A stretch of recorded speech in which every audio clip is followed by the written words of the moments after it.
Bora, gente, bora para mais um podcast do esporte. Hoje um dia que a gente vai comentar aí os campeões estaduais, não todos, alguns campeões estaduais, né?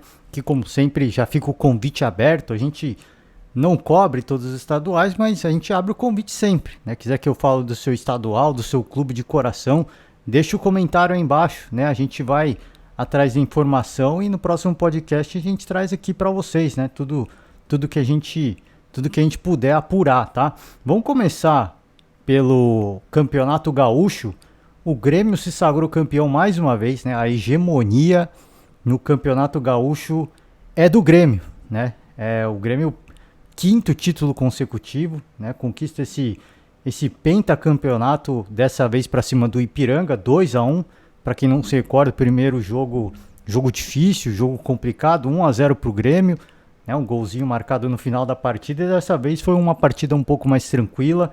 O Grêmio fez valer o seu mando de campo, a sua superioridade, por que não? Apesar de disputar uma Série B, o Grêmio tem um elenco muito qualificado, né? Em termos de gestão, o Grêmio é bem gerido, é um clube bem gerido, né? É difícil explicar o rebaixamento do Grêmio, né? Pelo elenco que tinha, pela forma como o clube é gerido, de uma forma, para mim, uma forma profissional. Né, agora o Grêmio negligenciou, né? Talvez esse tenha sido o grande problema, mas pelo menos a minha leitura leiga disso, né, de tudo que aconteceu no passado, foi que o Grêmio negligenciou, né? O Grêmio se pautou na sua grandeza, no seu histórico recente, achando que a qualquer momento ia se afastar do rebaixamento. As rodadas foram passando, a pressão foi subindo, e aí à medida que a pressão cresce, as coisas tendem a dar errado, né?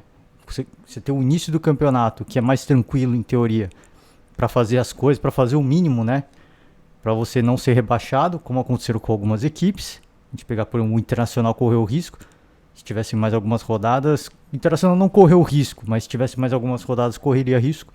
O Atlético Paranaense também, mas são equipes que no início da temporada fizeram o seu papel. O Grêmio ficou várias rodadas sem pontuar no início do Campeonato Brasileiro do ano passado. Então, sim, sinceramente, eu falo, minha opinião de leigo é difícil fazer uma leitura do que aconteceu, mas tendo que enxugar sua folha salarial em virtude de uma nova realidade, né, reforçando de forma pontual, de forma consciente, né, fazendo uma troca de comando técnico também, eu acho que foi arriscado, mas também foi de forma consciente, trouxe um treinador identificado, um treinador com ideias de jogo modernas, se a gente pode dizer assim. O Roger Machado, ele tem uma visão de jogo muito bacana, e após essa conquista desse título ficou claro, né, o quanto ele entende de futebol. Que ele fala que precisa ter 7 jogadores, né, no campo defensivo, para dar tempo dos atacantes retornarem com tranquilidade, sem desespero, né, e recompor a marcação. Então você vê que isso é uma leitura de um cara que conhece bastante, né? Que ele fala que precisa de reforços pontuais, né? Jogadores de velocidade. Porque ele fala, se você me der 7 jogadores, né, que vão ficar atrás da linha da bola, né, quando o adversário estiver atacando, eu garanto que eu não vou tomar gol. Porque com esses 7 jogadores eu prendo o time adversário, eu seguro o time adversário e dá tempo para recomposição dos atacantes, né, que eventualmente foram pro ataque. Então, assim, você vê que a leitura é de um cara que entende, né? De um cara que tem um entendimento. E assim, poucos treinadores falam disso, né? É bacana quando os treinadores falam dessas coisas, porque muito poucos falam sobre esse tipo de comportamento tático. Muito pouco. E a gente tem que elogiar quando alguém fala. Porque senão fica na dúvida, né? Eu esqueci quem falou, algum comentarista mencionou isso em algum programa esportivo, que o Renato Gaúcho, ele nunca fala de aspecto tático. Então você fica na dúvida do quanto ele entende, né, de comportamento. Assim, para mim é inquestionável, né? Um cara não é multicampeão gaúcho, campeão de Libertadores, sem entender nada. Mas ele nunca fala sobre.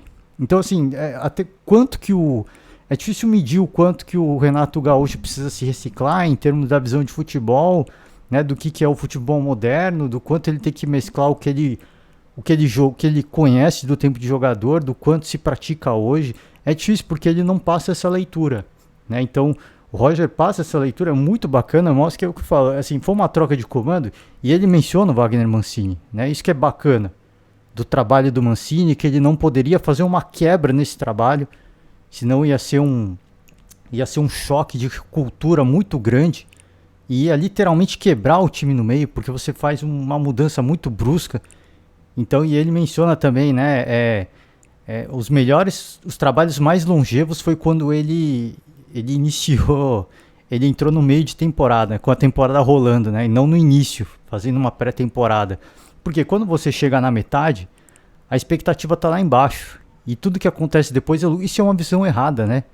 Porque quando você faz pré-temporada, a expectativa é jogada lá no alto e você corresponder a essa expectativa, ainda mais no início de temporada, é complicado, né? Todo mundo tá um pouco mais lento, tá ganhando forma física, né? Tá melhorando taticamente. Então ele menciona isso, né? E é uma coisa errada no nosso futebol. Então, por isso que eu digo, o Roger ele manja demais, cara. Ele manja demais. Eu acho que ele não teve tempo suficiente para fazer um grande trabalho. Eu acho que não, ele nunca teve esse respaldo. Mas se ele tiver sequência, se ele tiver tempo, eu acho que ele pode ser um grande treinador. O grande problema é que no futebol brasileiro se exige o imediatismo. E infelizmente para alguns treinadores, como é o Roger, que não é um cara consagrado ainda, é difícil ele ter respaldo, né? É difícil ele pôr uma multa rescisória lá em cima, que vai segurá-lo no cargo, que vai manter, que vai forçar a gestão pelo menos a dar sequência, como aconteceu com o Cacique Medina. Era para ele ter caído desde a derrota do Globo, e a diretoria foi bancando, tomou uma goleada no Beira-Rio, a diretoria bancou a permanência dele. Por quê? Muito por conta, óbvio, assim, eu imagino que a diretoria pensa, a diretoria de futebol pensa numa sequência, né? Vamos dar sequência, né? Vamos acreditar no trabalho, mas muito mais por uma multa rescisória, né? Vamos combinar. É uma multa bem generosa, né? Desses treinadores estrangeiros. Então, infelizmente, para os treinadores brasileiros, o caso do Roger Machado, um cara que eu acho que conhece demais, muito identificado com o clube, e eu acho que o Grêmio fez uma aposta certa. Eu não discordo dessa troca de comando, porque isso poderia ter sido feito antes, mas como o Roger mencionou, é melhor que tenha acontecido com a temporada rolando, pelo menos para ele, porque a expectativa fica lá embaixo e tudo que ele fizer é lucro, e hoje ele se consagrou, né? E hoje ele se consagra com esse título gaúcho. Então acho que o título do Gauchão está em boas mãos, né? Eu repito, assim, é difícil para mim, é difícil fazer uma leitura do porquê que o Grêmio caiu, assim, foi uma série de erros, mas para mim muito por conta de soberba e negligência, né? Que aí na hora que foi para reagir era tarde demais, né? Uma soberba tão grande, negligenciou tantos problemas assim, há tanto tempo, que aí quando chegou a hora de reagir já não dava mais tempo, né? Porque todo mundo tá reagindo, né? No final de temporada não é só o Grêmio que vai reagir, é todo mundo que vai reagir, né? Então é realmente, para mim, é uma das equipes que vão subir para a Série A. Nesse momento, a leitura que eu faço é essa. A gente fala de momento, assim, não adianta falar, tá falando muito cedo. A gente só faz projeção com base no que a gente vê. E eu acho que assim, projetar não é desmerecer ninguém, de forma alguma. E eu acredito que o Grêmio vai subir na próxima temporada, assim como eu acho que o Cruzeiro vai subir. Na próxima temporada, não nessa, né? Que já é a próxima, ainda não começou, né? Eu acredito que o Cruzeiro vai subir também. E aí as outras duas vagas vai ser complicado, né? Vai ser como que tem muito potencial, algumas equipes isso tem, mas só o tempo vai dizer. O Vasco eventualmente se virar uma SAF, tiver comprado a SAF pela 777, né? Porque os caras falaram, né? O vice, se eu não me engano, quando o Vasco jogou contra o Flamengo, falou que era a última vez que o Vasco ia jogar contra o Flamengo com essa diferença financeira e técnica, né? Então eu imagino que essa transação vai acontecer ao longo da temporada, e se isso acontecer, o Vasco vai se reforçar, né? Vai ter uma gestão responsável e o Vasco pode entrar aí no favoritismo para subir. Eu acho que o Vasco é favorito neste momento.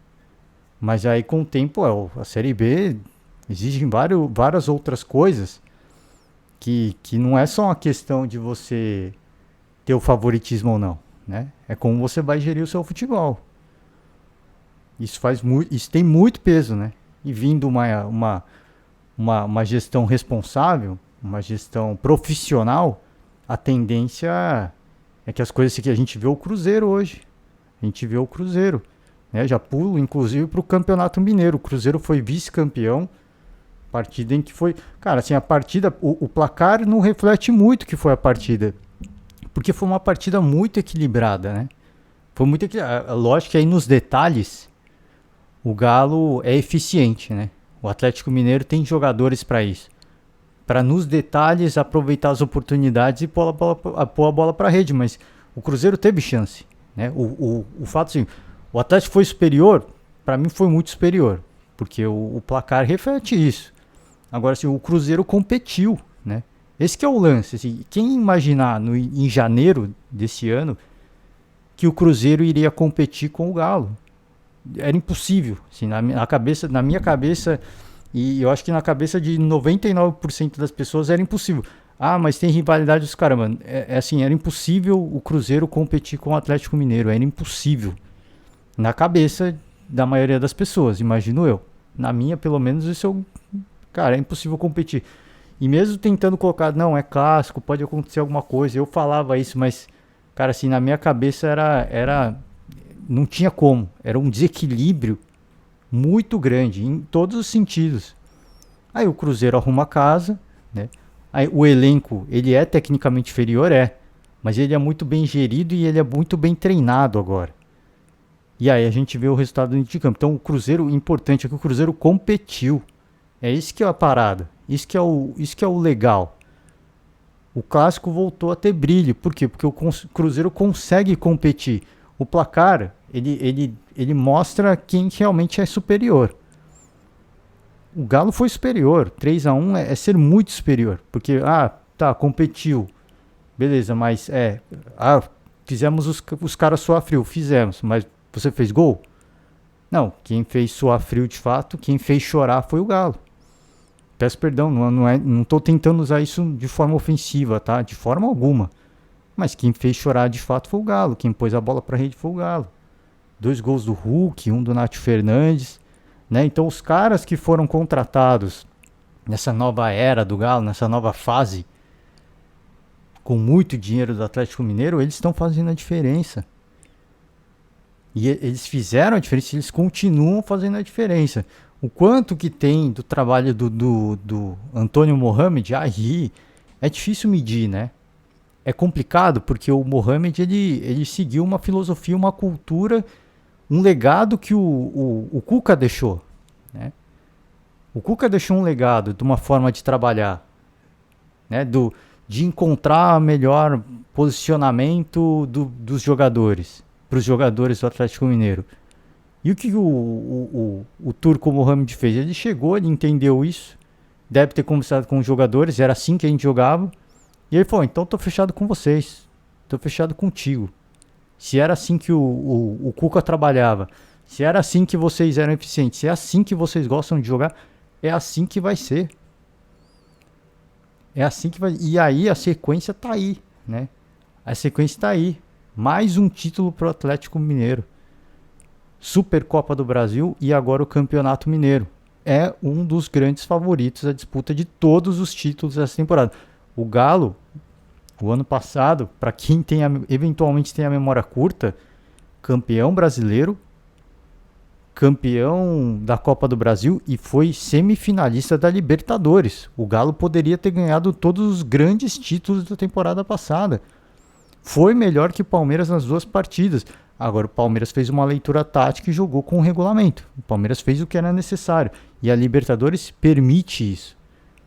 Permitia, né? Agora não tem mais o gol fora de casa. Que ainda permite, né? De uma certa forma ainda permite, mas é muito mais complicado, né? Você entende que agora você jogar para fazer um gol fora de casa é uma situação completamente diferente, né? Isso não te obriga o adversário a ganhar. Se você empata em 0-0 o primeiro jogo e empata o segundo em 1-1 na casa do adversário, é penalidade, filho. Não tem mais o gol fora de casa. Então ainda permite um pouco, mas não muito, né? Não, complica um pouco mais. Força, e eu acho isso que é o grande barato, né? Que eu sou a favor de não ter o gol fora de casa. Porque força o adversário a jogar bola. Isso obriga o adversário a jogar bola. Né? Então Sim, é diferente, eu tô fazendo a transição, né? Comecei falando do Campeonato Gaúcho, fiz o gancho pro Campeonato Mineiro, e do Mineiro eu faço o gancho pro Flamengo. Por que que eu falei do Turco Mohamed? Porque ele entendeu um trabalho que estava funcionando, e diferentemente do Mohamed, o Paulo Souza ele veio para mudar tudo. E ele tentou e ele está tentando mudar tudo. Ele não seguiu uma filosofia que lá estava. E quando isso acontece, é um choque muito grande. Por mais que você tenha pré-temporada, por mais que você tenha tempo de trabalhar, é complicado. É complicado. Os jogadores gostavam de jogar. A forma como os jogadores gostavam de jogar era a forma como o Jorge Jesus propunha. E aí houveram ciclos, né? Veio o Domenech, que conseguiu montar um time ofensivo, mas defensivamente é um pesadelo. Veio o Rogério Ceni, que tentou mudar algumas coisas também, não foi muito bem aceito. O elenco não comprou muito bem as ideias, a torcida não bancou. Veio o Renato Portaluppi, e o Renato Portaluppi foi o que mais se aproximou de fazer o Flamengo jogar como o Jorge Jesus jogava.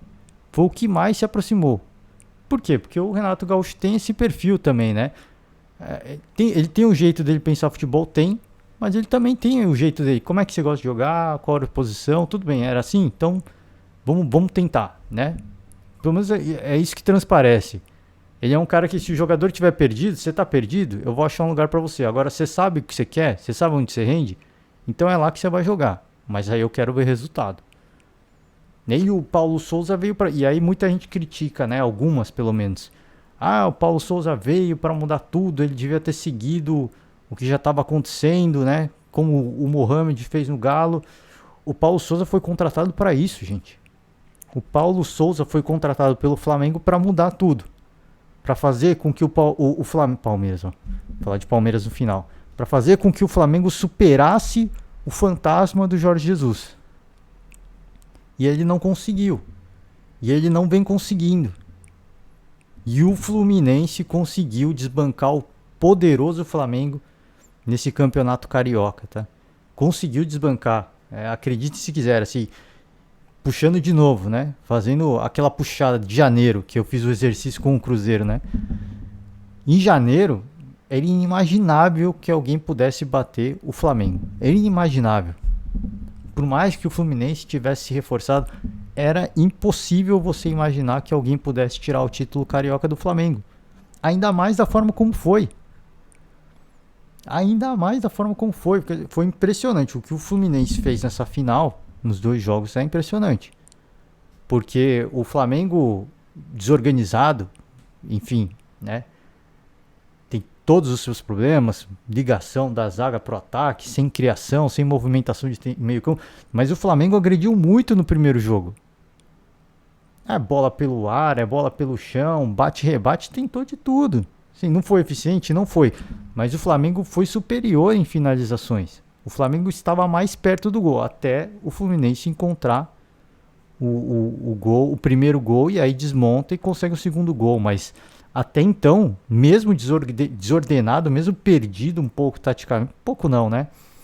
Bastante perdido taticamente, o Flamengo na qualidade individual foi agredindo, foi buscando.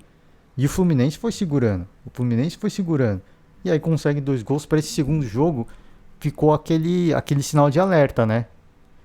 Poxa, na pré-Libertadores, vantagem de 2 gols, vai para casa do adversário, no Paraguai, no Olímpia, contra o Olímpia, toma 2 gols e perde nas penalidades, né? O Abel fez diferente dessa vez. Foi um Fluminense que competiu. O Fluminense não só se defendeu. E o Flamengo, mais uma vez, se o Fluminense tivesse jogado desta forma no primeiro jogo, o título do Fluminense teria sido muito mais tranquilo. Por quê? O Flamengo jogou do mesmo jeito. Se portou do mesmo jeito, perdido um pouco dentro de campo, sem meio campo, o Fluminense foi superior no primeiro tempo dessa partida. Foi muito superior.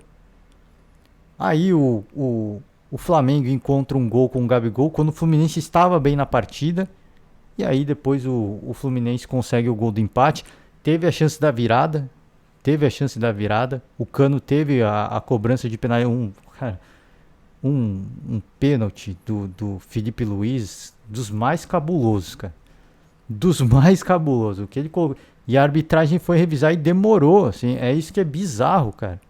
Assim, um pênalti absolutamente escandaloso. A arbitragem, assim, é um lance pro árbitro de campo nem ter que revisar. É pro árbitro de vídeo falar, ó, marca o pênalti, cara. Vai na boa, vai no que a gente tá falando, marca pênalti. Porque aí não fica feio. Né? Não, os caras querem fazer. É como a galera vem falando, né? Os caras, eles têm a necessidade de participar do jogo. Eles têm a necessidade. Parece que eles têm a vaidade de, não, eu quero participar do jogo, eu quero aparecer. Aí eles param o jogo, chamam o juiz. Não, assim, é um negócio, é uma instrução. Assim, cara, marca. Na moral, marca. Porque o negócio foi escandaloso. Foi escancarado. Aí o Cano perde o mal cobrado, né? Óbvio que a gente não pode tirar o mérito do Hugo. É um goleiro. Cara, a envergadura do Hugo é absurda, né? Um cara muito alto. Ele pula pro lado e estica a perna pra fazer a defesa, né? Então, pô, é brincadeira, né? O cara, mais que o Cano bateu mal, deu uma contribuída também. Teve o mérito do Hugo, né? De ter o reflexo, né? De manter o pé ali, segurar a bola. O Cano também deu uma facilitada boa. E poderia o Fluminense ter vencido as duas partidas. Poderia ter aumentado a freguesia do Flamengo. Então é impressionante, sim. Chama muita atenção a forma como o Flamengo atuou. Porque a gente imaginava que perdendo, cara, assim, com um placar desfavorável de 2 gols, né? Flamengo. E a gente viu o Flamengo jogar bem na Supercopa do Brasil contra o Galo. O que na cabeça de todo mundo, no imaginário de todo mundo que ia acontecer, era exatamente isso. O Flamengo que ia jogar um pouco mais organizado, o que já ser muito, né? Em virtude do que a gente viu no primeiro jogo. O Flamengo um pouco mais organizado e aí sim um pouco mais perigoso, mas a gente não viu isso. Né? Foi um jogo muito apático, muito aquém do que o Flamengo pode apresentar. Inclusive, né, boatos de que no intervalo o Paulo Souza ficou pistola, né, no vestiário. E peço perdão aí pelo barulho. Paulo Souza ficou pistola no vestiário, chegou falando se a galera queria que ele deixasse o cargo, né? Óbvio que eu acho que não foi no sentido literal, né? Deve ter sido aquela bronca de vestiário, né? Que, não, pô, mano, vocês estão querendo que eu entregue o cargo? Vamos jogar, caraca, né? Aquele discurso meio pistola, meio motivacional, né? Porque aí criaram um caso, né? Nossa, o Paulo Souza falou que entregou. Eu não acho que foi no sentido de, vocês querem que eu entregue o cargo? Eu entrego. Né? Eu acho que foi no sentido de, vamos agitar, pô. Vamos buscar, caraca. Vocês querem que eu deixe o cargo, mano? Vamos jogar, mano. Vamos ser profissional, pô. Eu imagino que foi nesse sentido, tá? Eu imagino que foi nesse sentido. Mas que ele perdeu o comando, isso é evidente. Isso é evidente. O que está acontecendo a gente não sabe. O fato é que o Flamengo não rende. O Paulo Souza, ele tem os seus problemas. Ele mexeu muito no elenco e eu não acho que isso é um problema. Eu sempre defendi aqui ele mexer no elenco, ele não manter sempre uma mesma equipe. A gente viu isso com o Rogério Ceni. Deu certo com o Rogério. O São Paulo chegou até a final dessa forma, né? Mexendo no elenco, tentando encontrar a melhor formação, buscando renovação, isso é importante. E é o que eu acho que o Paulo Souza estava tentando fazer também. Ele conseguiu uma renovada, né? Ele conseguiu encontrar outras alternativas. Porque os tais dos medalhões não estavam funcionando. Não estavam rendendo. Né? O Gabigol é muito coração, o cara muita dedicação, ele corre, ele se entrega, tem tudo isso, cara. Mas assim, se o time não tá organizado taticamente, não adianta só o Gabigol jogar com raça e coração. Né? Se o Arrascaeta não entrar no jogo, se o Everton Ribeiro não entrar no jogo, se o Bruno Henrique não entrar no jogo. E aí o Paulo Souza fez umas mexidas que também foram contestadas, enfim. Eu acho que tem erro de todas as partes, tá? O torcedor, ele obviamente começa a caça às bruxas, né? E muitos já pedem a saída, novamente pedem a saída do Paulo Souza e pedem o retorno do Jorge Jesus.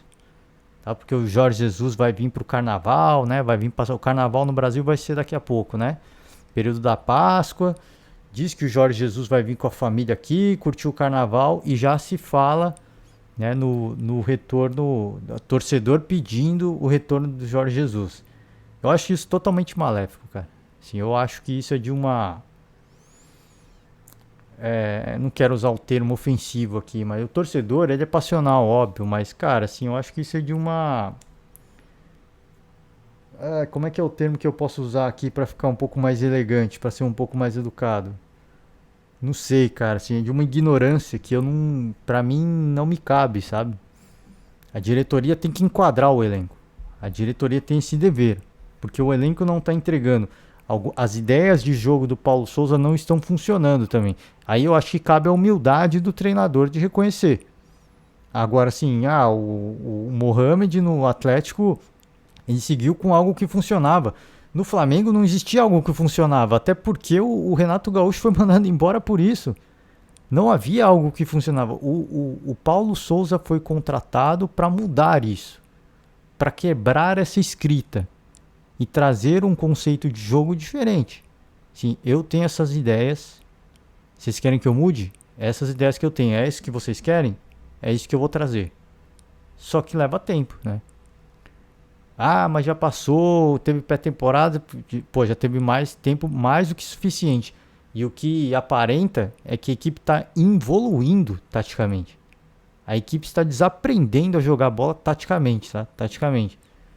É isso que chama atenção, é isso que preocupa, né?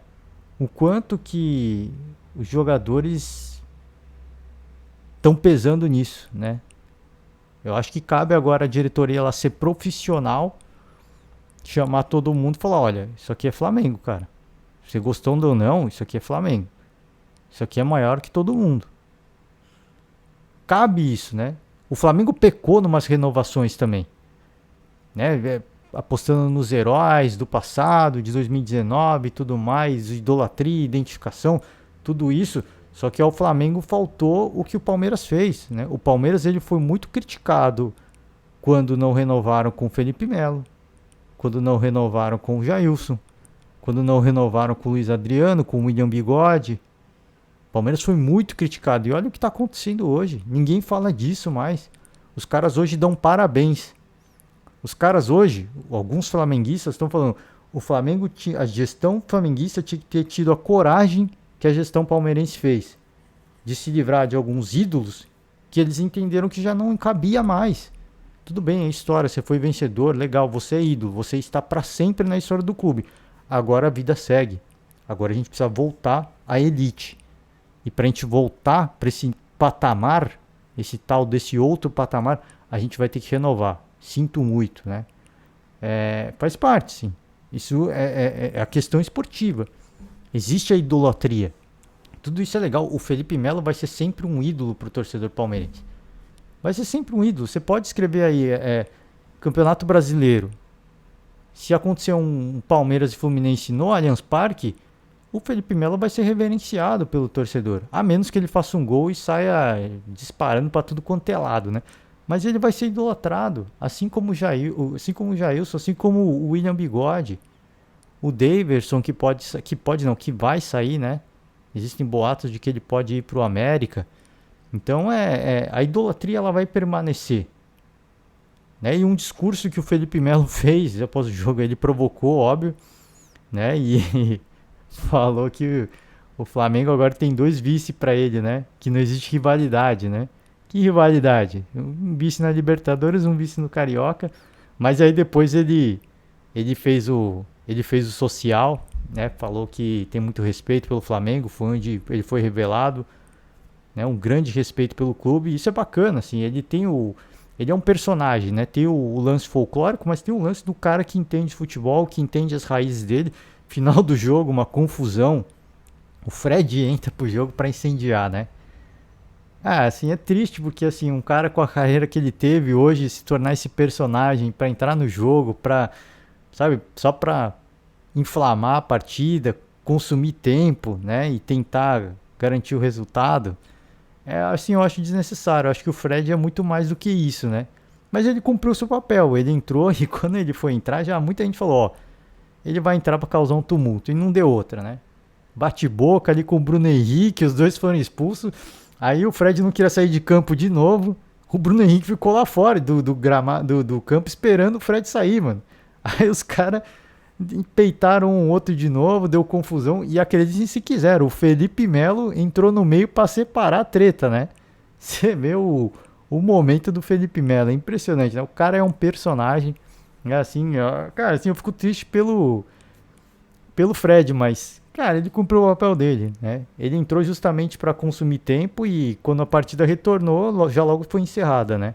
Então ele fez o papel dele, né? Ele usou a arma que podia, tática de guerrilha de Libertadores, que ficou famosa em Libertadores. Ele entrou justamente para isso e ele cumpriu seu papel. Agora que é lamentável né?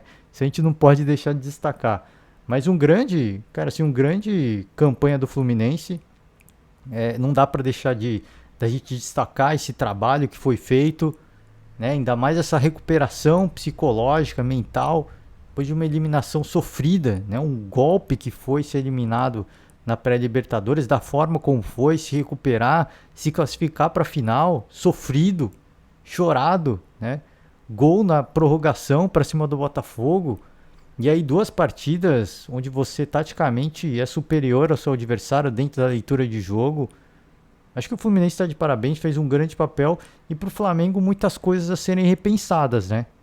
Mas eu acho que a principal delas agora cabe à diretoria ter o profissionalismo de chamar os jogadores e falar, cara, agora tá na hora de parar com a vaidade e tá na hora de jogar bola. Se a gente teve a paciência, tudo mais, tudo certo. Mas agora acabou, mano. Acabou. Agora é respeitar a camisa.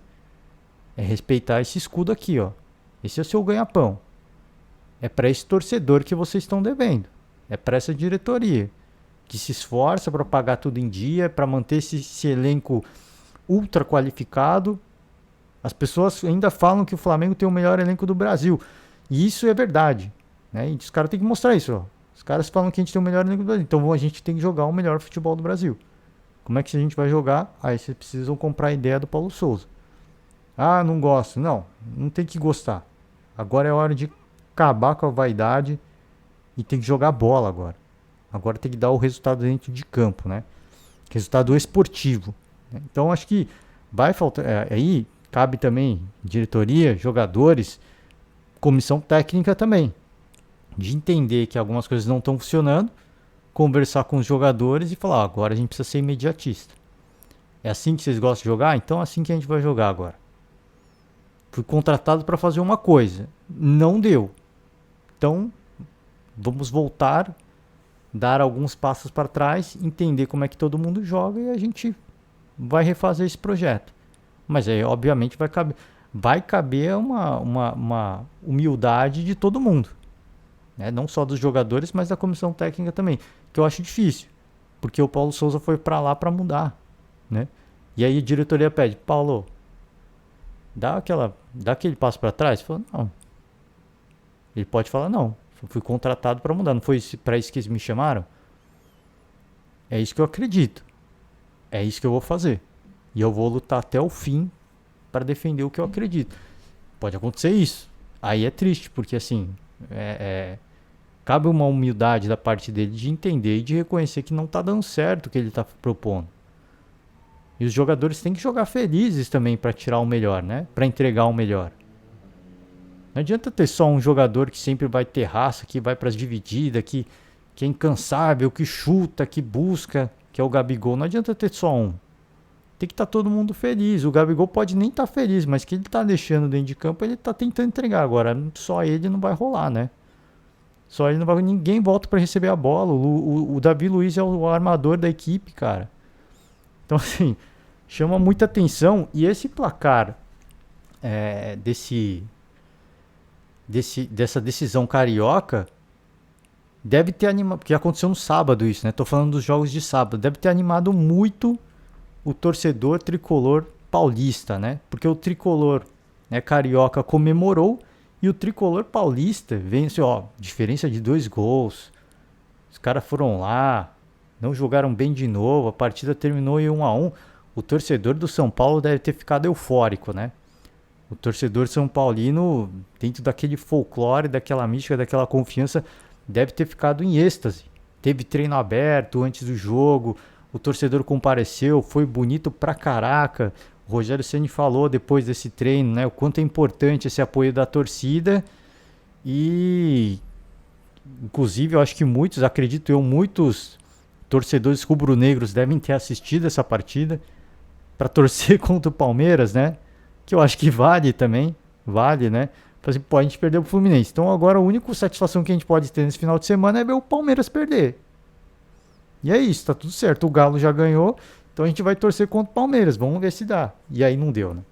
Aí não deu. Aí entrou a máquina, o animal, né? Que é o. Todo respeito, obviamente, com todo respeito, hein, Abel Ferreira. É um animal, né? Esse Abel Ferreira, cara, o bicho é carne de pescoço, mano. Muitos. Teve muito mérito do Palmeiras, teve. E o Abel Ferreira, ele fala, né? Eu sou apenas 30%. Eu tô aqui parabenizando o Abel, mas ele disse, eu sou 30%. 70% são os jogadores que fazem. Né? Teve muito mérito do elenco palmeirense, mas teve muito demérito do São Paulo. Cara. Muito demérito do São Paulo. O Palmeiras foi gigante. O Palmeiras taticamente engoliu o São Paulo. Inverteu, né? O que o São Paulo fez com o Palmeiras no primeiro jogo, o Palmeiras deu o troco no segundo jogo. E aí é uma coisa que eu sempre falo aqui no podcast. Quando o adversário tá mal, quando você tem a chance de esmagar o adversário, de fazer um resultado histórico, você tem que abraçar isso. E você tem que jogar até o fim, né? Até a última gota de suor. Porque o São Paulo poderia ter feito mais no primeiro jogo. O São Paulo não era para ter tomado aquele gol do Palmeiras. E por que eu tô dizendo isso? Palmeiras e River Plate na Libertadores. Primeiro título do Abel Ferreira de Libertadores. 3-0 do Palmeiras na Argentina, com espaço para ter feito 5, 6 gols, sem nenhum exagero. O Palmeiras poderia ter feito uns 6 gols contra o River. Feito um placar absolutamente histórico. Vem pro jogo da volta e suou sangue para se classificar. Com a arbitragem encontrando 2 ilegalidades em 2 gols do River Plate. Foi por isso que o Palmeiras conseguiu passar no River Plate. Inclusive o primeiro jogo foi... O Rafael Veiga estava no banco, né? Foi mencionado isso, né? Depois dessa partida aí. O Rafael Veiga, depois desse título, o Rafael Veiga estava no banco. Ele foi a campo no jogo da volta, né? Que o Palmeiras foi muito mal. E a partir daí começou a crescente do Rafael Veiga, né? Na equipe do Palmeiras. Então, assim, quando você tem a chance, e o Rogério Ceni devia ter assistido, né? Inclusive essa disputa aí entre Palmeiras e River, né? Quando você tem a chance, se o adversário não está te contestando, quando você tem a chance de você golear o cara e assim, conseguir um resultado absolutamente histórico, você tem que agarrar isso. Você tem que abraçar essa oportunidade e suar sangue até o último, até o apito final para construir um placar absolutamente irretocável, né? Incontestável. Você tem que fazer isso. O Palmeiras não jogou no Morumbi. O Palmeiras, todo mundo muito mal. Todo mundo muito mal. Sim, depois da penalidade da primeira... E eu falei aqui, assim, existe a contestação, o Abel reclamou, disse que a arbitragem prejudicou, teve tudo isso. Mas isso não justificava o apagão que o Palmeiras teve após tomar o primeiro gol. Isso não justifica. O erro da arbitragem não justificava absolutamente nada do que foi aquela atuação, no mínimo, vexatória do Palmeiras. Um Palmeiras absolutamente apático, né? E consegue encontrar um gol do Rafael Veiga, cara. E esse gol foi o gol. Eu acho que ele foi decisivo, não porque tornou a vida do Palmeiras mais fácil, até porque o Palmeiras não precisou. O Palmeiras fez 4-0. Se o São Paulo tivesse feito 3-0, o Palmeiras teria saído campeão do mesmo jeito, cara. Agora, assim, o que foi o divisor de águas é que esse gol deu esperança, né? Para quem não reparou, assista aí depois, quando o Rafael Veiga faz o gol, a felicidade no olho dele, ele esbugalha os olhos, né? Porque ele acredita. E o Danilo falou após o título, a gente acreditou, aquele gol deu muita moral. Então o Palmeiras ele não estava assim, se agarrando a diferença de gols. O Palmeiras sabia que aquele gol colocava a esperança de volta. Você fazer 3 gols, possível, mas você já entra com aquela desconfiança. Cara, a gente fez um gol nos caras. E assim, não estava dando nada certo, mas a gente estava acreditando, mesmo assim, entrou nessa partida e entrou para resolver, né? Entrou para resolver. A equipe do Palmeiras está de parabéns. E a do São Paulo, cara, assim, o que chama atenção para mim é que o São Paulo, obviamente, recuou um pouco, né, as suas linhas. O São Paulo jogou num esquema mais defensivo, mas o São Paulo não é time para isso. O São Paulo não foi treinado para isso. O São Paulo não se preparou ao longo do Campeonato Paulista para isso. Então, um time que se propõe a defender e deixa tanto espaço para o adversário, o Palmeiras não é um time de criação. O Palmeiras não é um time que vai para cima, que cria, que tem. Sim, o Palmeiras é um time mais de contra-ataque. É um time de ligação. Tem muita qualidade no passe, né, para fazer essa ligação, essa linha de contra-ataque com muita eficiência. Tem jogadores com precisão para isso. O time treina jogadas ensaiadas para isso. Mas quando enfrenta um adversário que só se defende e ele tem que criar, o Palmeiras não é esse time criativo. E, cara, assim, sobrou. Foi encontrando um espaço que, assim, para quem assistia era de ficar abismado. Como é que o São Paulo entra para se defender e deixa tanto espaço para o Palmeiras? Por quê? A explicação é óbvia, né? Não é um time que estava preparado para isso. Os jogadores sentiram a pressão também, teve esse fator. É uma somatória de fatores, né, para o São Paulo ter atuado mal. Teve a questão que o time não é feito para isso. É um time que não é taticamente preparado para isso. Muitos jogadores jovens sentiram a pressão, sentiram de fato a pressão, tá? Os jogadores que foram grandes destaques no primeiro jogo sentiram a pressão nessa partida. Eles sentiram, eles não entregaram absolutamente nada. E os que vieram para vestir a faixa de capitão, para ser a voz da razão, Rafinha é expulso mais uma vez, cara. Então até os caras que vieram para carregar, né, para dar tranquilidade para esses jovens, os caras estavam nervosos também. Então é difícil. Assim. Aí você vê, o que me preocupa, o que me preocupou, tá? Me preocupou e me preocupa. Assim como eu falei do Flamengo, torcedor querendo a saída do Paulo Souza, a volta do Jorge Jesus, isso me preocupa demais. O que me preocupa no torcedor São Paulino é que após o primeiro jogo, é óbvio assim, eu inclusive fiz cor, eu acho que o São Paulo já vai ser campeão, tá?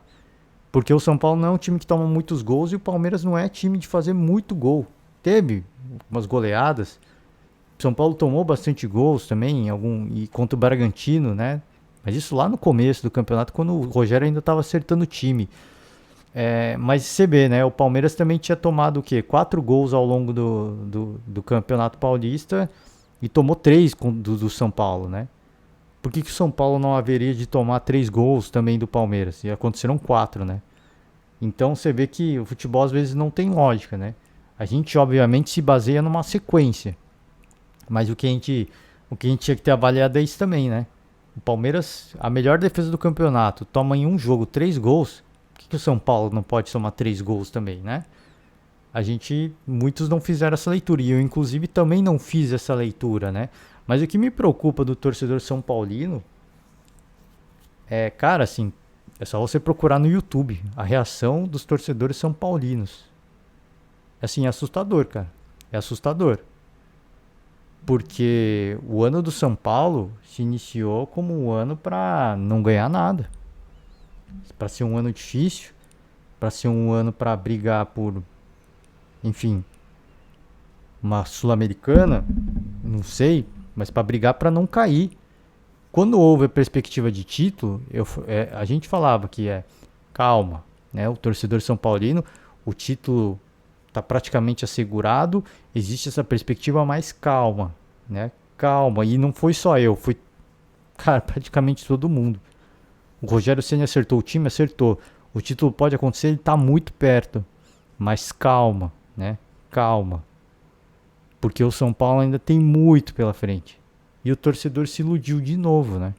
Esse que é o problema, assim, é isso que me assusta. O torcedor se iludiu de novo, aí termina o jogo, Rogério Ceni burro, Igor Gomes não dá para jogar mais, né? Porque o quarto gol coloca a culpa no Igor Gomes. A culpa não foi do Igor Gomes, foi do Arboleda. Que o Igor Gomes entregou a bola. A culpa é do Arboleda. Ele faz passe pro Igor Gomes marcado. A culpa é do Arboleda. O Rogério Ceni tinha que ter posto 3 zagueiros, né? Se é pra fechar a casa, joga com 3 zagueiros. Não tá acostumado a jogar assim. Então, assim, o torcedor, ele criou uma expectativa muito grande e a gente volta àquilo que a gente já falava no ano passado e início dessa temporada. O São Paulo é uma equipe que hoje vende ilusão. E o pior de tudo é que o torcedor compra essa ilusão. O torcedor, ele cria essa ilusão. Não é o time do São Paulo que está gerando essa ilusão. Até porque o Rogério Ceni sempre deixou claro. O Palmeiras é o favorito. O Palmeiras é uma equipe que voltou recentemente de Mundial. Disputou contra o Chelsea. Jogou contra o poderoso Chelsea. Poderia ter levado as penais. O Rogério Ceni falou isso. O resultado ele é reversível. Se fosse 3 gols, a gente saísse com 3 gols, aí dá pra dizer, pô, tá um pouquinho mais fácil. Mas os caras fizeram um gol, cara. Então, assim, dá pra reverter. Treinador aí que tá mais tempo que eu, bicampeão de Libertadores, que é o Abel Ferreira, é possível. O Rogério Ceni avisou, mas o torcedor não ouve, né? O torcedor, o time criou, a gestão criou, né, ilusões pro torcedor nas temporadas passadas, só que dessa vez o Rogério Ceni não foi o mágico. O Rogério Ceni ele sempre falou, ó, calma, né? Dá pra virar, vamos pra lá, a gente vai fazer nosso jogo, mas dá pra virar. Porque hoje é o atual campeão da Libertadores. É um dos favoritos a disputar todas as competições no cenário nacional e internacional. O Rogério falou isso. Agora o torcedor criou essa ilusão. O torcedor se vendeu e se comprou essa ilusão. E aí a culpa é do Rogério Ceni. O Rogério Ceni foi covarde. Igor Gomes não dá mais. Não é isso. Aí agora acho que é terra arrasada, né? Por quê? Porque o torcedor se vendeu isso. Então isso me assusta muito. Por quê? Porque o ano do São Paulo é assim, quando se iniciou era um ano para não cair. Existiu a perspectiva de um campeonato paulista, de um título de campeonato paulista, ok. O que era pro torcedor fazer era ser racional. O time tava uma tiriça, o Rogério acertou, a gente chegou até aqui, dá para ganhar? Legal, muito bom se vier. Agora se não vier, foco no Brasileirão. Inclusive o Rogério já tinha falado isso.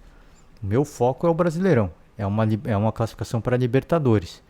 Aí eu preciso conversar com a diretoria para entender qual que é o objetivo. Se é a Sul-Americana, ou então eu vou com força máxima para jogar Sul-Americana, ou se é o Brasileirão, porque a princípio a força máxima vai para o Brasileirão. Que o Rogério está mirando o Brasileirão. Você vê que é um cara absolutamente consciente e a torcida fica criando ilusões, se vendendo ilusões e a outra parte da torcida compra essas ilusões, cara. Assim, é bizarro isso. É absolutamente bizarro. O Rogério ainda está arrumando esse time. É bizarro, cara. É bizarro. E aí, poxa, terminou o jogo, o primeiro jogo, já somos campeão. Não tem como. É natural, né? O torcedor, uma grande vitória no Morumbi, é natural que o torcedor, na hora, tem essa explosão, tem essa paixão, isso é normal, pô. Pô, esse é o barato do esporte, né? Você sonhar, você acreditar. A gente tá sofrendo tanto tempo, por que a gente não pode sonhar, né? Legal isso, legal, mas depois tem que vir a razão, tem que vir a consciência. Assim, o lance é que o Rogério Ceni ele tentou trazer todo mundo à tona, né? Trazer consciência para todo mundo. E a galera, né, preferiu ignorar, achou que o título estava ganho. Houve erro do Rogério Ceni, sem dúvida. Porque o São Paulo tinha que ter se portado de uma maneira diferente. Mas eu acho que pela pressão que os jogadores demonstraram, o nervosismo que muitos jogadores demonstraram nessa partida, se o Rogério Ceni tivesse armado o time para ser ofensivo, o gol do Palmeiras ia sair com menos de 5 minutos. Essa forma que o Rogério armou o time segurou o Palmeiras do jeito que deu, até o Palmeiras fazer o primeiro gol, aí acha o segundo gol, acha o terceiro gol no início do segundo tempo, e o quarto gol já, assim, é um time que já estava entregue, né? Era um time que já estava absolutamente entregue. Ali não havia perspectiva de título nenhum. O Everton não fez uma grande defesa. O Everton, acho que ele pegou na bola só uma ou outra vez, sem nenhum risco. Teve chutes de perigo do São Paulo, teve, mas que não foram na direção do gol. Passou perto da trave, mas não foram em direção ao gol.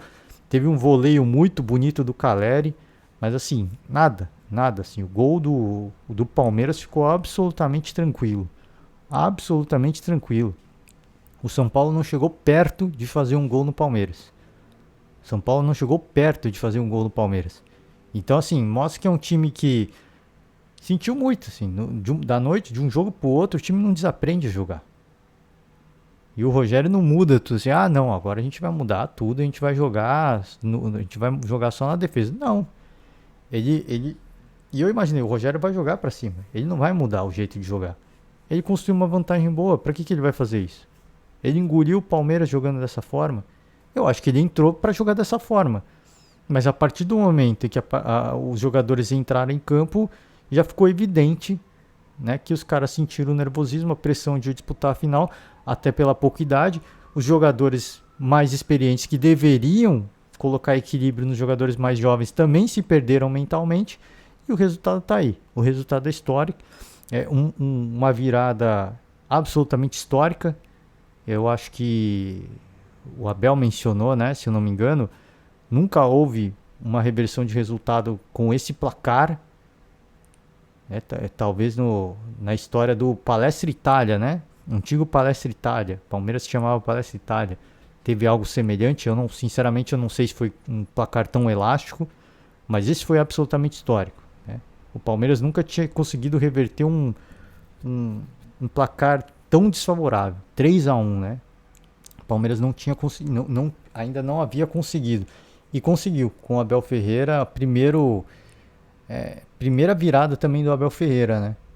Perde o primeiro jogo, um resultado bastante adverso, e pro jogo da volta consegue reverter a situação e se sagrar campeão. Então, cara, assim, parabéns ao Palmeiras. Parabéns ao Palmeiras, porque o que jogou o Palmeiras, o Dudu mais uma vez judiou, né? O Dudu judiou. E o Abel Ferreira falou assim, o que eu queria ter visto, o que aconteceu com aquele Dudu no jogo do Morumbi, né? O que aconteceu, né? E ele falou assim, eu ainda não, assim, eu sei que o fator casa no futebol brasileiro tem um grande peso, mas eu ainda não tenho explicação do porquê. Quando eu tiver explicação eu falo, né? E realmente, assim, é algo que ele não falou só do Palmeiras, ele falou do São Paulo também. Porque como é que um time que jogou da forma como jogou no primeiro jogo vem pro segundo jogo com um resultado tão expressivo e faz a partida que fez? É inexplicável. Como é que o Dudu, Rafael Veiga, né, Rony, Gustavo Scarpa fizeram um jogo tão ruim no Morumbi, vem para esse jogo no Allianz Parque e os caras deitam, né? É impressionante. Assim, é impressionante. Assim, uma virada da maré absolutamente desconcertante. É desconcertante. Agora, assim, que o Palmeiras se prova mais uma vez uma equipe difícil de ser batida, uma equipe super favorita, isso de fato, né? E aí, aqui a gente faz as nossas correções. Eu achei que, até pelo foco do Palmeiras não ser o Paulista, e o Abel Ferreira sempre deixa claro, e deixou claro mais uma vez, o Paulista não era prioridade. O Paulista só virou prioridade porque esses jogadores têm muita fome de título e a gente conquistou.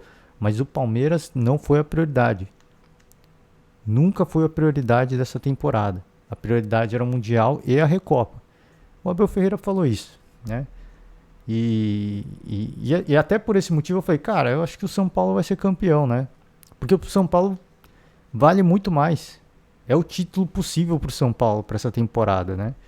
Então eu acreditava que o São Paulo fosse vencer, mas fosse vencer o título. Achei que o Palmeiras fosse vencer o jogo, mas que o São Paulo fosse levar o título. E, né, o Palmeiras consegue, cara, assim, uma atuação absolutamente espetacular. Absolutamente espetacular. Teve VAR, teve reclamação, interferiu no resultado, obviamente, tá? Segundo gol do Palmeiras, é uma falta do Danilo no Caleri, se eu não me engano. Para mim foi falta, mas aí cabe entendimento, né? O Rafael Claus não anulou o gol porque houve falta ao longo da jogada, mas eu acho que, cara, assim, a bola rolou tanto tempo e foi essa interpretação que o Claus teve, né? A bola rolou por tanto tempo, o São Paulo teve tantas oportunidades de tirar a bola, não tiraram, o gol aconteceu, paciência. A equipe teve a oportunidade de tirar a bola. É isso que ele viu no replay. Tá, solta o lance. Ele viu, tá, teve chance de tirar a bola aqui, não tirou. Teve chance de tirar a bola aqui, não tirou. Teve chance de tirar a bola aqui, não tirou. Sinto muito, eu não vou voltar atrás. Né? Eu acho que ele foi bem nesse lance, tá? Até porque é ambíguo, né? Até pela própria FIFA. Onde é que é o início da jogada, né? Não dá pra saber, porque é o que eu falei, a bola correu por um tempo, né? Depois dessa falta do Danilo. Mas sim, a falta tem que ser marcada? Sim. Se a falta fosse marcada, não aconteceria o gol. Sim. Mas o Klaus deixou seguir. Eu acho que nesse caso, ele fez até um pouco de vista grossa pela injustiça que aconteceu no primeiro jogo. Que nessa partida aconteceu um lance semelhante, tá? O Éder, né? Chute do Danilo. O Éder tá com o braço colado ao corpo. A bola bate no braço, na mão dele. O VAR chama, né? De forma absolutamente vexatória. O VAR chama o Rafael Klaus. O Klaus vai revisar e falar: não, não é pênalti. Então, sim, o que eu quero elogiar. Por que eu tô falando de Rafael Klaus? A personalidade dele. Porque o VAR chamou 2 vezes e ele negou as 2 vezes. Esse pênalti aqui, se fosse por critério, foi rigorosamente semelhante ao que aconteceu no jogo da ida com o Marcos Rocha. Braço colado ao corpo. Inclusive, a diferença é que do Marcos Rocha foi o cruzamento. Esse do Danilo foi um chute direto ao gol. Então era para ter marcado a penalidade pelo critério do primeiro jogo, penalidade e cartão, né? O Rafael Klaus foi muito bem. Braço colado ao corpo, cara. O cara faz o quê? Né? Assim, é ridículo o árbitro de vídeo chamar para revisar esse tipo de lance. O cara está com o braço colado ao corpo. Ah, mas foi um chute pro gol. Não importa.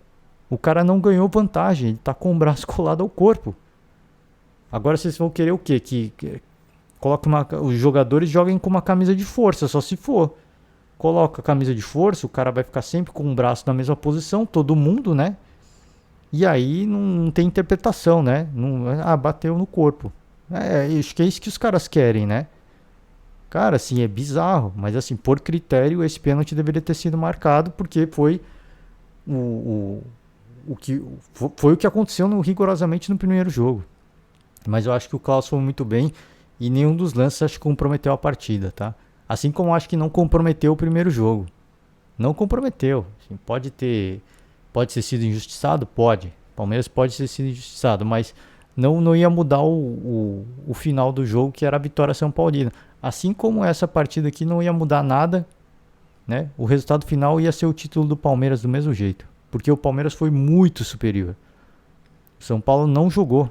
Essa que é a verdade. Tá? E o Palmeiras, mais uma vez, mais um título pro Abel Ferreira, mais uma taça para a coleção aí dessa era Abel Ferreira, que para muitos já é o melhor treinador do Palmeiras. Inclusive, o próprio Felipão falou isso no Jogo Aberto, em entrevista no Jogo Aberto. Abel Ferreira já é o melhor treinador do Palmeiras. E aí, perguntado isso, né, o Abel Ferreira, ele falou: o Felipão é um puxa-saco, né? É uma figura emblemática, né? Assim, se tornou um personagem. Ele é um popstar hoje no futebol brasileiro. E assim, acho que é muito bom pro futebol brasileiro que um treinador, um personagem, um popstar como Abel Ferreira permaneça por mais um tempo. É muito bom isso. Se vai ficar mais uma temporada ou 2, a gente não sabe.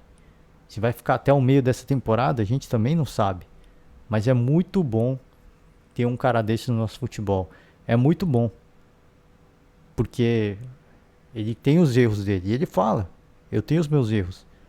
Mas aí cabe a gente entender os nossos erros, corrigi-los e aí volta para fazer algo melhor. E foi isso que aconteceu. O Palmeiras cometeu erros no primeiro jogo, corrigiu. Obviamente que muito inflamado pelo seu torcedor. Para quem não viu essa partida, o palco do Maroon 5, que foi a polêmica, já estava lá. E muitos torcedores que estavam ali naquele anel, atrás do palco, não conseguiram ver o jogo com a bola rolando, né? Tinha telão ali. E a galera foi lá mesmo assim. O pessoal foi lá apoiar. Então você vê a força que traz o torcedor palmeirense para essa equipe hoje, a diferença que isso faz. E o Abel falou assim, se fosse em outro estádio, talvez a gente não revertesse esse placar desfavorável.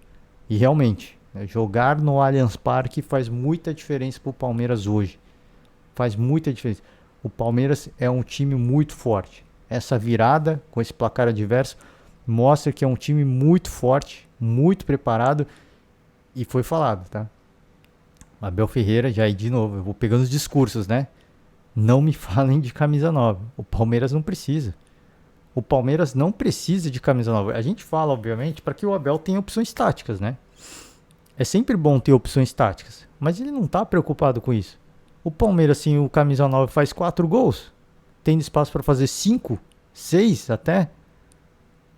Precisa de centroavante, né? Aí cabe a interpretação do torcedor. O torcedor é fanático, é apaixonado e tudo isso faz parte. Agora, precisa?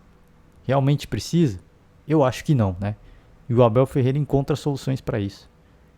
O Palmeiras hoje tem o maior reforço que poderia ter, que é esse monstro, repito, né? Palavras do próprio treinador, próprio professor. 70% é os jogadores, sim, mas esse 30% define como o time vai jogar.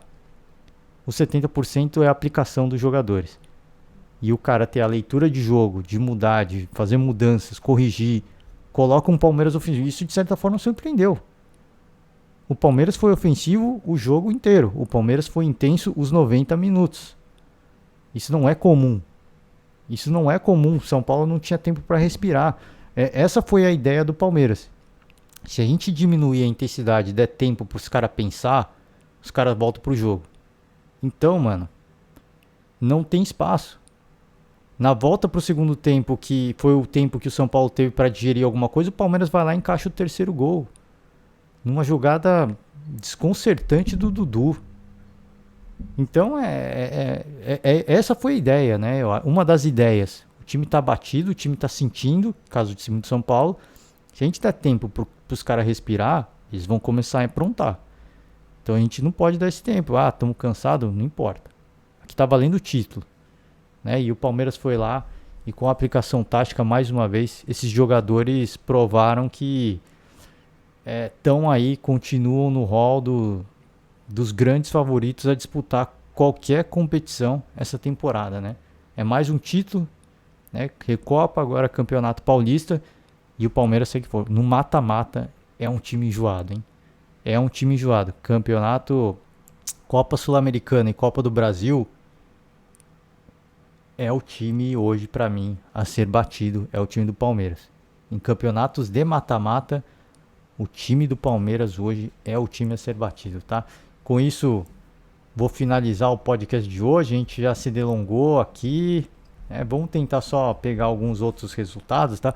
Fortaleza, campeão da Copa do Nordeste, hein? Grande Fortaleza. A gente dá um destaque, né? Muito pouco. Sinceramente, eu não acompanhei a partida, então é difícil falar sobre. Gol do Pikachu de pênalti, né? Gol do Pikachu de pênalti. Então trazer o destaque do Fortaleza, porque é uma das grandes hoje do Nordeste, né? Muito bem organizada, vai jogar Libertadores, um grupo difícil sim, mas com totais capacidade para conseguir fazer uma boa campanha, tá? Os estaduais terminam e agora as equipes se preparam, né, para a disputa de Libertadores, para a disputa de Sul-Americana, e são viagens difíceis, são lugares complicados, viagens longas, pouco tempo de descanso. No caso, se a gente falar de Palmeiras, de São Paulo, de Flamengo, pouquíssimo tempo de descanso, mas é isso, esse é o calendário, tá? E a gente vai acompanhar, a gente vai repercutir e ficar na torcida, obviamente, para as equipes brasileiras em ambas as competições, tá certo? Agora sim, fecho o podcast de hoje, agradecer demais a todos vocês, desejar para todo mundo uma ótima semana, um forte abraço e até o próximo podcast. Tchau!